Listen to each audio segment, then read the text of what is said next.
함께 나누겠습니다. 다 같이 함께 읽습니다. 시작. 또 이르시되 어떤 사람에게 두 아들이 있는데 그 둘째가 아버지에게 말하되 아버지여 재산 중에서 내게 돌아올 분깃을 내게 주소서 하는지라. 아버지가 그 살림을 각각 나눠 주었더니 그 후 며칠이 안 되어 둘째 아들이 재물을 다 모아가지고 먼 나라에 가 거기서 허랑방탕하여 그 재산을 낭비하더니 다 없앤 후 그 나라에 크게 흉년이 들어 그가 비로소 궁핍한지라. 가서 그 나라 백성 중 한 사람에게 붙여 사니 그가 그를 들로 보내어 돼지를 치게 하였는데 그가 돼지 먹는 주염 열매로 배를 채우고자 하되 주는 자가 없는지라. 아멘. 함께 따라했으면 좋겠습니다. 인생 무상. 인생 무상. 무슨 의미인지는 다 아실 겁니다. 인생의 덧없음, 인생의 허무함이라고 하는 의미를 가지고 있죠. 오늘 본문에 등장하는 탕자의 비유는 익히 잘 아는 내용이실 것입니다. 그러나 이 본문에 등장되어 있는 탕자의 모습 속에 내 자신을 투과시켜서 또 내 모습 그대로 보면 이 말씀의 내용 속에 하나님께 우리에게 무엇을 말씀하실지를 알 거라고 생각이 듭니다. 아들은 철이 없고 또 막무가내 아버지에게 불효와 큰 상처를 안겨주었죠. 그러나 이 아버지는 이렇게 불효를 하면서 막대 먹은 아들에게도 왜 아들이 원하는 것을 순전히 해줬을까요? 어떤 토시나 어떠한 저항감 없이 이 아버지가 아들이 원하는 것을 다 해줬습니다. 여기서 부모님들 한번 생각해 보십시다. 철도 들지 않는 나이에 자신이 앞으로 받을 재산을 미리 달라고 하는 이 자녀가 있다면 오늘 본문에 등장하는 아버지처럼 어떤 거절도 없이 주실 수 있겠습니까? 아마 쉽지 않을 것입니다. 그런데 우리의 일방적 상식을 무시한 채 오늘 등장하는 아버지는 어떠한 논쟁도 어떠한 따짐도 없이 아들이 원하는 것을 들어주셨어요. 이 아버지의 모습을 저는 이해하려고 매우 고민했지만 잘 이해가 되지 않았습니다. 그러나 결국 한 가지 깨닫게 되는 사실이 무엇이냐면 아버지는 아들에게 결론부터 말씀을 드리고 시작하자면 실패를 경험할 자리로 몰아넣으셨다는 거죠. 어떤 자리요? 실패의 자리. 여러분, 실패는 쓰디쓴 아픔과 고통과 그에 따른 정말 처절한 몸부림칠 수밖에 없는 괴로움이 따릅니다. 실패는 어느 누구도 반갑게 맞이할 소재가 아니죠. 실패는 누구든지 겪게 되어지면 아픕니다. 고통스럽죠. 괴롭습니다. 또한 실패를 즐기는 사람은 단 하나도 없습니다. 또한 실패한 사람 주변에는 사람이 가까이 하려고 하지 않습니다.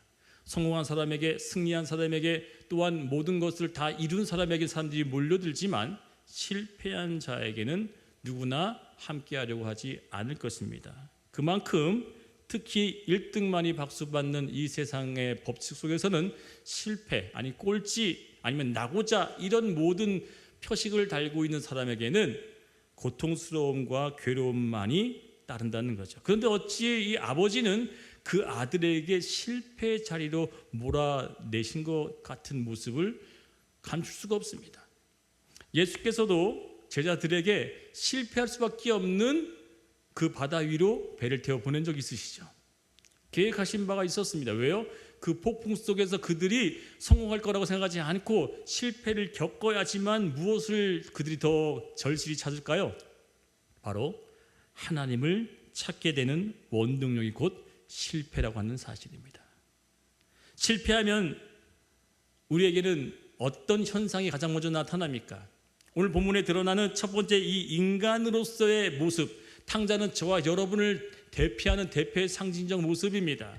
탕자는 저 사람이야말로 탕자다가 아니라 바로 내가 그 탕자 중에 한 사람이었고 내가 탕자와 똑같은 인생을 살아간다고 하는 것을 성경은 고스란히 우리에게 전해주고 있다는 거예요. 그렇다면 오늘 본문의 아버지는 아들을 사랑했기 때문에, 아들을 너무너무 아끼고 소중히 여기기 때문에 그를 실패의 자리로 밀어넣었다는 사실을 이해된다면 첫 번째, 우리 인간의 존재성에 대한 부분을 명확히 알아야 한다는 겁니다. 첫 번째, 우리 인간은 이런 존재예요. 본질 자체가 어떤 자예요? 약한 존재예요. 본질 자체가 약함이에요.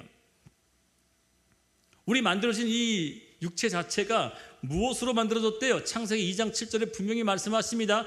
여호와 하나님이 흙으로 사람을 지으시고 생기를 그 코에 불어넣으시니 사람이 생명이 되어진지라 그랬어요.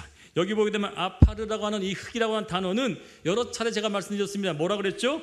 먼지, 쓰레기, 쓸모없는, 아무것도 값어치가 없는, 그냥 누구나 손쉽게 얻을 수 있는 그런 존재로 우리를 빚으셨다는 거예요. 인간의 구조 자체, 우리 육적인 존재 자체가 뭐예요? 흙으로, 가장 보잘것없는 소재로 빚어 만들었다는 겁니다. 이 말을 상징적으로 의미하는 것이 아니라 그 자체가 본질로서 우리는 약하디 약한 아주 쓸모없는 존재라는 거예요. 그래서 모든 인간은 죽고 난 뒤에 어디로 돌아갑니까? 3장 19절 봅니다. 같이 읽어요. 시작. 내가 얼굴에 땀이 흘러야 식물을 먹고 필경은 흙으로 돌아가니리. 그 속에서 내가 취함을 입었습니다. 너는 흙이니 흙으로 돌아갈 것이니라 하시니라. 아멘. 인간은 강철로나 돌을 깎아 만든 게 아닙니다. 인간은 뭘로 만들었다고요? 가장 보잘것없는 흙. 그 본질 자체가 약함에 가장 으뜸이 되어진 도구로 만들었다는 거예요. 그래서 주는 토기장이시고 우리를 뭘로 만드셨대요? 흙으로 빚으셨다는 거예요. 이런 표현처럼 인간은 쉽게 깨지고 부서지기 쉬운 연약한 존재라는 사실입니다. 그만큼 나약하다는 거죠. 그럼 얼마나 약한지 볼까요? 우리는 질병에 걸려서 때로는 누군가는 죽습니까? 안 죽습니까? 때로는 그 질병에 걸려 죽어요. 어떤 질병인지도 몰라요. 눈에 보이지 않는 작은 바이러스, 세균 그 하나 때문에도 죽어요. 얼마 전에 어저께 그 얘기 들었어요. 우리 색소폰 선생님께서 양 치아를 발치를 했대요. 사랑니를. 그런데 세균이 뇌로 들어가 가지고요. 지금 중환자실에 누워서 생사를 가르고 있대요. 아, 치아 하나 잘못 뽑았다고 뭐 했다고요? 병균이 침투해가지고 뇌로 침투해가지고요. 지금 중환자실에서 지금 사경을 헤매고 있다는 거예요. 어저께까지만 해도 멀쩡히 잘 가르치던 선생님이셨는데 우리가 이런 존재예요, 여러분. 이렇게 약한 존재임에도 불구하고 우리 마치 강한 존재라고 인식하고 삽니다. 뭐 암이나 에이즈나 이 바이러스도 눈에 보여요, 안 보여요? 현미경으로 들여다 봐야지만 보일 정도로 그렇게 있는 작은 미생물 하나에도 우린 뭐예요? 죽고 말아버리는 존재가 우리예요. 우리가 만든 자동차, 건물이 넘어져서 깔리면 우리 인간 죽어야 안 죽어요? 차에 부딪히면 죽어야 안 죽어요? 우리 인간이 죽습니다. 내가 만들고 인간이 창조하고 빚었던 그 건설했던 건물과 차에게도 인간이 부딪히거나 무너지면 우리 죽어버려요. 그만큼 우리 인간은 약하디 약한 존재입니다. 질병만 그런 게 아니죠. 사건, 사고에도 우리는 쉽게 우리 생명을 잃어버릴 수 있는 존재입니다. 그래서 인생을 성경은 이렇게 얘기합니다. 이사야서 2장 22절 시작. 너희는 인생을 의지하지 말라. 인간의 삶을 뭐 하지 말래요? 의지하지 말라. 제가 오늘 아침에 기도했어요. 오늘 살아있게 하심도 하나님의 은혜이가 감사와 영광과 찬송을 드립니다. 여러분, 살아있다고 하는 이 순간 자체가 얼마나 참된 하나님의 은혜인지를 아셔야 한다는 거예요. 왜요? 이사야 선지자는 뭐라고 합니까? 인생, 사람이 살아가는 삶을 뭐하라? 의지하지 마라. 절대적 그의 인생을 살게 하시는 주권자는 누구다? 하나님이시다는 거예요. 여러분, 지금 제가 얘기했어요. 질병, 건물, 자동차, 큰 어떤 사건, 사고 이런 거에만 우리가 약한 게 아니라 성경은 더 우리에게 있어서 약한 것을 얘기합니다. 뭐에 대해서 약하다고요? 죄에 대해서 약하다는 거예요. 죄에 대해서. 뭐에 대해서 약하다고요? 죄에 대해서 약하다는 거예요. 죄. 여러분, 죄를 이길 수 있겠습니까? 물어볼게요. 여러분 정말 죄에 대해서 쉽게 이길 수 있어요? 어저께까지만 해도 사랑했던 사람을 어느 순간 원수가 되어지는 그 마음을 누가 가질 수 있냐면 내가 가질 수 있다는 게 내 죄예요. 내 죄성. 어저께까지만 해도 쉽게 모든 그 선을 베풀었던 내 손이 오늘만 해도 인색해지는 게 뭐예요? 나예요. 나. 그게 바로 우리이고 그 죄에 대해서 쉽게 연약해지고 무너지는 건 바로 저와 여러분의 사실입니다. 이 아들이 유산을 받아서 집을 떠날 때까지만 해도 실패할 거라고 생각하고 떠났을까요? 아니요. 자신만만했을 겁니다. 난 반드시 성공하기라 다짐했을 거예요. 그러나 분명 자신을 신뢰하고 자신을 의지를 강하게 먹었다 할지라도 인간 자체의 존재는 하나님을 떠나서는 뭐예요? 본질 자체가 약함이 그대로 드러날 수밖에 없다는 거예요. 사랑하는 성도 여러분, 자신을 너무 모르는 거에서도 시작된다면 오늘 첫 번째 알아야 할 것이 뭐라고요? 본질 자체가 약함이기에 이 약함의 존재는 강함이신 하나님만을 의지해야 된다는 사실을 믿기를 축원드리겠습니다. 우리는 실패할 수 있다는 이 이야기는 여러분 삶에 머릿속에 탁 박히고 있어야 돼요. 나는 본질 자체가 약함이구나. 내가 아무리 강해도, 내가 아무리 뛰어나도 하나님 없이는 약한 존재이구나 라고 하는 이 사실을 깨닫지 못한다면 우리는 어느 순간 넘어질 수밖에 없어요. 서 있다 하더라도 뭐 할 줄 인식해야 돼요. 넘어진 것을 인식하라는 거예요. 너 서 있다 할지라도 넘어질 줄 알기 때문에 항상 뭐 해라? 깨워서 하나님을 의지할 수밖에 없는 존재가 바로 우리라는 거예요. 두 번째입니다. 있음에서 없음이 온다는 거예요. 이것이 무엇일까요? 오늘 본문에 그 재산이 얼마인지는 몰라요. 몇 천인지 몇 억인지 몇 쪽인지 몰라요. 그러나 엄청난 많은 재산을 가지고 가서 그 재산을 통해서 잘 살 수 있을 거라고 그는 생각을 했을 거예요. 자신의 계산된 어떤 공식을 대입해봤죠. 사업을 이렇게 하게 되면, 내가 이렇게 경영하게 되어지면 잘 될 거라고 하는 그 모든 자신의 야망과 포부, 그러나 그 모든 것들이 없어지는 게 인생이에요. 맞나요? 틀리나요? 여러분, 맞아요. 있었다가도 없어지는 게 우리 인생이에요. 우리 교회만 봐도 저는 있었다가도 없어지고 없었다가도 있어지고, 하나님의 은혜 아니면 도무지 할 수 없는 이 모든 하나님의 계획과 운영하심 속에 인간인 나는 전적인 하나님을 끝까지 신뢰하고 의지할 수 있는가에 대한 그 질문을 계속해서 던진다는 거죠. 여러분도 마찬가지예요. 너의 인생에 있었지만 없어지는 그 순간에 너는 끝까지 나를 신뢰할 수 있느냐라고 질문한다면 뭐라고 답하실 거예요? 있을 때는 누구나 뭐해요? 만족해하며 기뻐하며 즐거워하며 해피할 수 있어요. 그러나 그 있음이 없음으로 딱 되어지는 순간에 여러분 정말 당당하게 자신 있게 하나님, 저는 얼마든지 주님을 찬양할 수 있습니다. 마치 하박국 선지자처럼 내 소출이 아무것도 없어도, 내 외양간에 아무것도 없어도 여호와 하나로 즐거워할 수 있느냐라고 하는 질문 앞에 우리는 당당히 서 있어야 된다는 것인데, 그러기 위해서는 무엇을 인식해야 된답니까? 있음에서 없어질 수 있다는 거예요. 누가복음 15장 13절 보겠습니다. 이 아들이 어떻게 그 있음에서 없음으로 변해있는지 보겠습니다. 시작. 그 후 며칠이 못되어 둘째 아들이 재물을 다 모아가지고 먼 나라에 가 거기서 허랑방탕하여 그 재산을 허비하였더니, 14절 읽어요. 시작. 다 없이 한 후. 이 둘째 아들이 일부러 다 소비했겠습니까? 일부러 잃으려고 했겠어요? 여러분, 일부러 허랑방탕하게 사용할 사람이 누가 있겠습니까? 쓰다 보니, 사용하다 보니, 살다 보니 뭐예요? 없어지는 거예요. 있었지만 없어지는 거예요.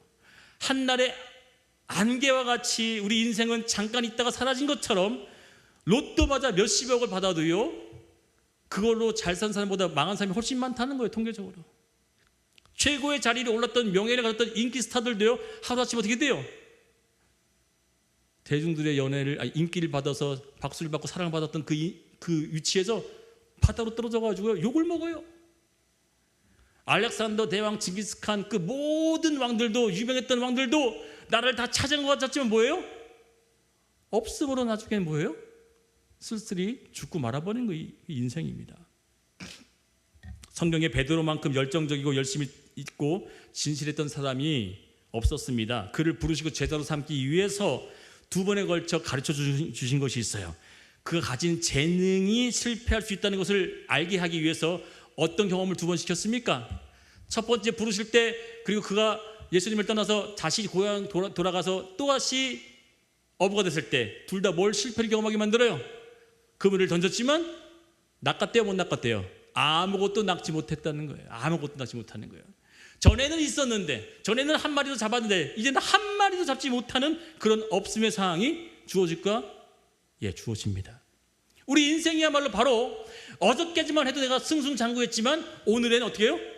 승승장구가 반대로 계속 망하고 지는 일들이 일어난다는 거예요. 그 일을 깨닫지 못하면 뭐 하지 못하는 거예요? 아버지를 찾지 못합니다. 전적인 하나님이 있음의 하나님 앞에 우리 존재가 너는 철저히 없음이라고 하는 자체를 인식하지 못한다면 그 없음은 하나님을 도무지 찾을 수가 없어요. 그러게 우리는 내가 가지고 있던 그 모든 것들, 내가 있었다라고 하는 그 모든 소유들, 존재들, 내가 붙잡고 있었던 그 모든 내 손아귀에 있었던 것들 자체도 뭐예요? 어느 한 날 없어질 수 있다고 하는 것. 그것은 다른 말로 뭐합니까? 따라합니다. 나를 보증할 것은 하나님뿐이다. 아멘인가요? 나를 보증해 줄 수 있고 나를 나답게 만들 수 있는 것은 내가 손아귀에 쥐고 있고 내가 움켜쥐고 있고 내가 모으고 있는 그것이 아니라 하나님뿐이라고 이 사실을 우리 두 번째 있음에서 없음에 대한 사실을 알아야 한다는 거예요. 난 절대 주님을 버리지 않아 라고 하는 나의 있음이라고 자신감도 사실 뭐예요? 버려야 될까요? 가져야 될까요? 버려야 되는 거예요. 여러분 정말 하나님 신실하게 믿을 수 있습니까? 라고 하는 그 질문 앞에 예, 저는 믿을 수 있습니다 라고 하는 그 자신감의 나의 존재 자체도 뭐예요? 철저히 없음에 대한 부인을 가질 때 그 있음의 하나님이 나를 통해 드러날 줄 믿습니다. 자신을 성령시켜주고 지켜줄 것만 같았던 그 재산을 다 탕비하자마자 내가 나를 믿는 믿음도 사라지게 되어졌고 나를 붙들고 있는 주변의 신앙의 동역자도 사라질 수 있다. 또한 나를 든든히 후원하고 밀어주던 가족들조차도 나를 외면할 수 있다. 주님의 일에 마음껏 사용할 수 있는 나의 능력과 물질도 다 사라질 수 있다라고 하는 나의 철저한 그 있음에서 없음이라고 하는 사실을 깨달을 때 하나님은 비로소 우리에게 뭐 하신다면 일하시고 역사하시고 그리고 그분이 진짜 그 존재 자체이신 있음의 역할로 우리에게 다가오실 줄 믿습니다. 야고보서 1장 17절 같이 크게 읽어볼까요? 뭐라고 하나님을 말씀하시니 보겠습니다. 시작. 온갖 좋은 은사와 온전한 선물이 다 위로부터 빛들의 아버지께로부터 내려오나니 그는 변함도 없으시고 회전하는 그림자도 없으시니라. 아멘. 우리가 신뢰하고 믿었던 것들이 사라질 수 있기 때문에 우리는 실패를 통해서 하나님을 볼 수 있는 은혜를 얻는 것입니다. 우리가 만약 가진 것들이 전혀 변함이 없고 영원토록 나와 함께 한다면 여러분 하나님을 의지할 것 같으세요? 천만에. 내가 의지했던 그 모든 것들이 오늘 찬양처럼 다 내려놓고 내가 사랑했던 그 모든 것들도 다 내려놓고 하나님만을 의지하겠다고 하는 그 순간 하나님은 우리에게 뭘 시험하기 원하시냐면 실패의 자리로 일부러 몰아넣으시고 그 소유의 그 모든 것들을 없이 한 후에 하나님만을 떠오를 수밖에 없는 환경과 상황을 열어두신다면 그때 비로소 우리는 하나님을 찾는다면 그것이 복된 자의 모습이라는 거예요.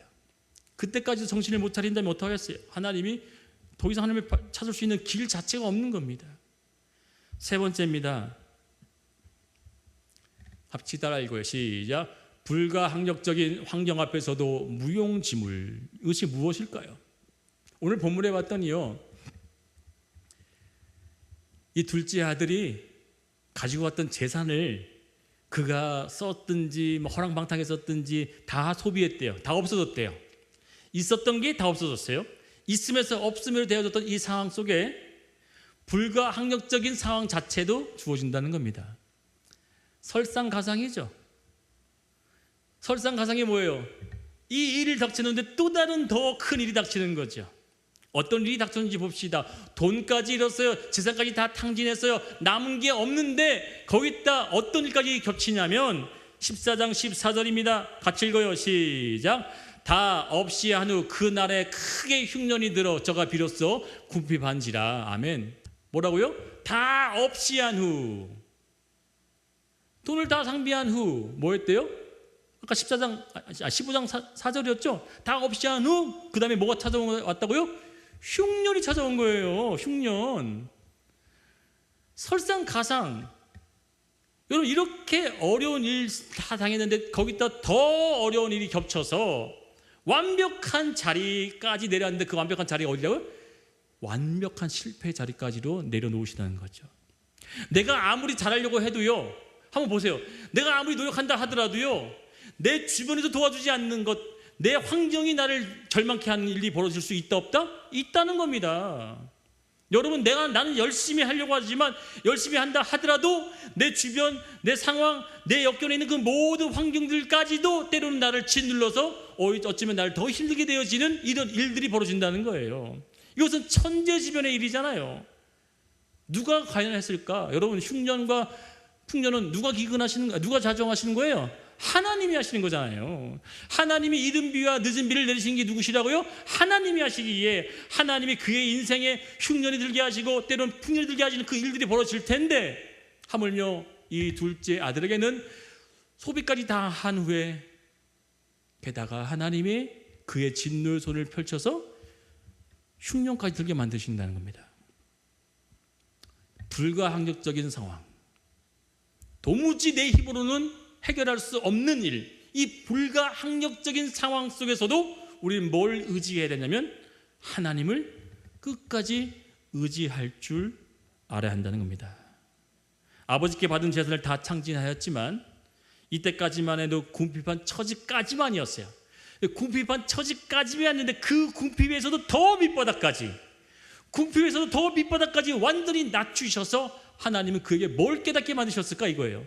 저와 여러분이 둘째 아들처럼 탕자였다면 궁핍의 단계에서 더 낮춰서 이제는 환경 자체도 나를 도와주지 않는 그런 상황을 만들어버렸다면 어떡하시겠어요? 그럴수록 하나님 절대적으로 의지할 수 있겠습니까? 이 질문 앞에 우리 서 있는 거예요. 교회가 더 어려워졌어요. 더 처참해졌어요. 더 비약해졌어요. 그럴수록 우리 믿음 속에 하나님은 뭘 원하실까라고 하는 이 질문 앞에 우리 다 서 있는 거예요. 궁핍해졌습니다. 환경과 상황조차도 더욱더 불가항력적인 정도로 상황이 몰아져 있어요. 그럴수록 우리는 하나님을 더욱더 믿고 의지해야 하는 자리 앞에 서 있다는 겁니다. 이 세상이 내가 뜻하고 노력한다고 다 이루어지지 못한다는 것, 우리는 너무나 잘 알고 있습니다. 양식이 풍족한 집에 거하시는 아버지를 떠올려야 할 줄 믿습니다. 내가 궁핍해졌고 내가 흉년이 들어있는 그 상황까지 몰려졌으면 이제는 한 가지밖에 안 남았어요.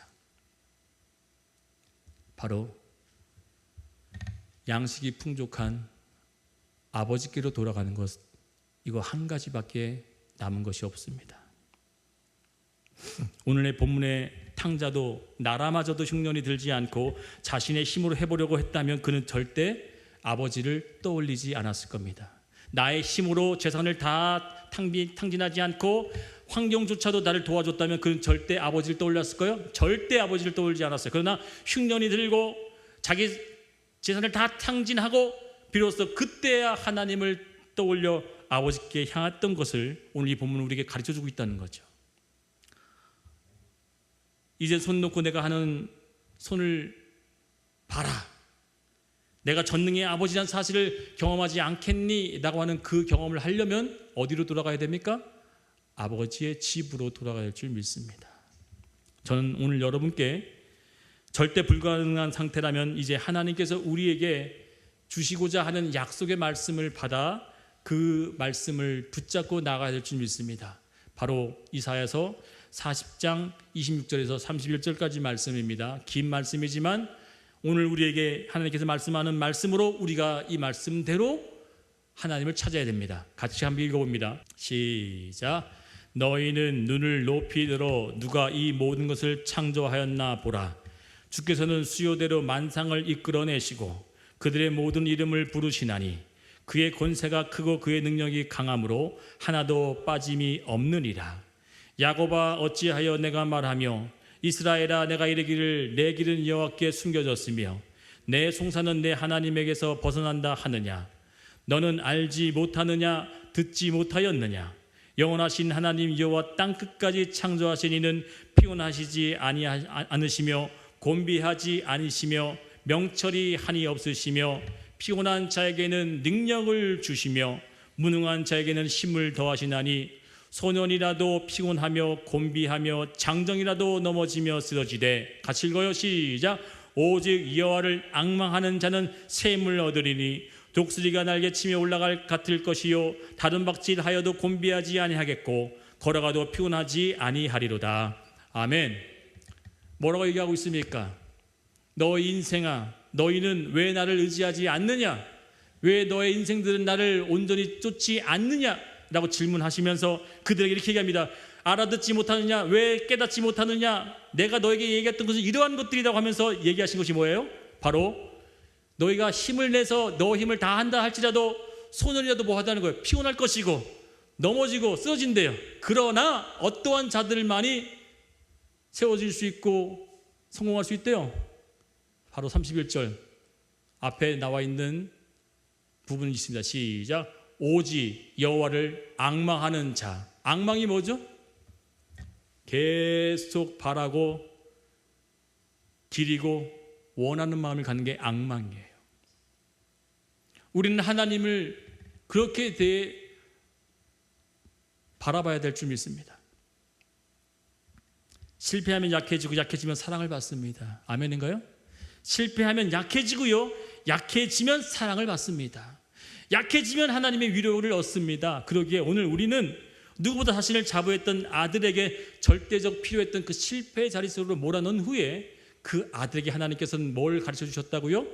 아버지만 앙망해라고 하는 이 복음의 진리가 저와 여러분에게 새겨지기를 축원드리겠습니다. 애초부터 아버지가 아들이 패역한 자리로 떨어질 것을 알고 있었다면 돈을 주지 않았겠지만 아버지는 그 아들에게 그 돈을 주고 실패를 겪고 그 실패 속에서 하나님을 다시금 찾아서 그 아버지가 절대적 나의 사랑을 줄 수 있는 아버지구나를 깨달았다는 거죠. 떠나기 전에 아버지와 떠난 후에 아버지가 완전히 달라졌다는 거죠. 떠나기 전에는 별 볼 일이 없었던 아버지였지만 떠난 후는 실패를 경험한 후에는 어떤 아버지가 되었어요? 나에겐 절대적 필요한 아버지구나를 느꼈다는 거예요. 전에는 무가치했던 아버지였지만 떠나고 난 후에 실패를 경험한 후에 어떤 아버지였다고요? 나에겐 너무너무 필요한 아버지입니다 라고 깨우쳤다는 거예요. 실패가 뭐라고요? 아버지가 누구인지를 만들어주는 도구였다는 사실입니다. 실패는 결코 그에게 있어서 그를 넘어뜨리고 망하게 하는 자리가 아니라 더더욱 하나님을 앙망할 수 있는 그 자리로 끌어올리는 하나님의 묘한 섭리이자 비밀이라는 사실이에요. 비밀은 아무나 할 수 있는 게 아닙니다. 깨닫는 자에게만 알려주시는 비밀이에요. 그러기에 이 아들은 실패의 그 자리에 다 섭이하고 흉년까지 들고 완벽한 그 없음의 그 자리 속에 내려앉았을 때 비로소 내 모든 것은 불가항력적으로 하나님의 도우심이 없으면 살아갈 수 없구나, 그걸 깨닫고 아버지께로 온전한 앙망의 마음을 가질 때 그 아버지가 그에게 진짜 참 아버지로서 나타났다는 겁니다. 사랑하는 성도 여러분, 실패는 하나님 앞에서 우리를 한없이 무력하고 약한 존재로 만들어내지만 그 약한 존재와 무력한 자는 하나님이 담겨 있을 수 있는 가장 아름다운 그릇인 줄 믿습니다. 나의 연약한 그 그릇에 하나님이 담겨야 되고 나의 빈약하고 부족하고 정말 너무너무 보잘것없는 그 연약한 그릇 속에 하나님이 담길 때 그때 그 그릇에 하나님의 위대성이 나타날 줄 저는 믿습니다. 말씀을 마치겠습니다.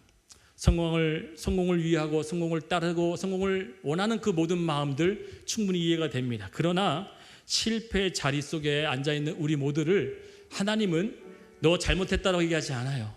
그 실패 속에 하나님을 찾지 않는 게 잘못된 줄 하나님께 우리 얘기하시는 거예요.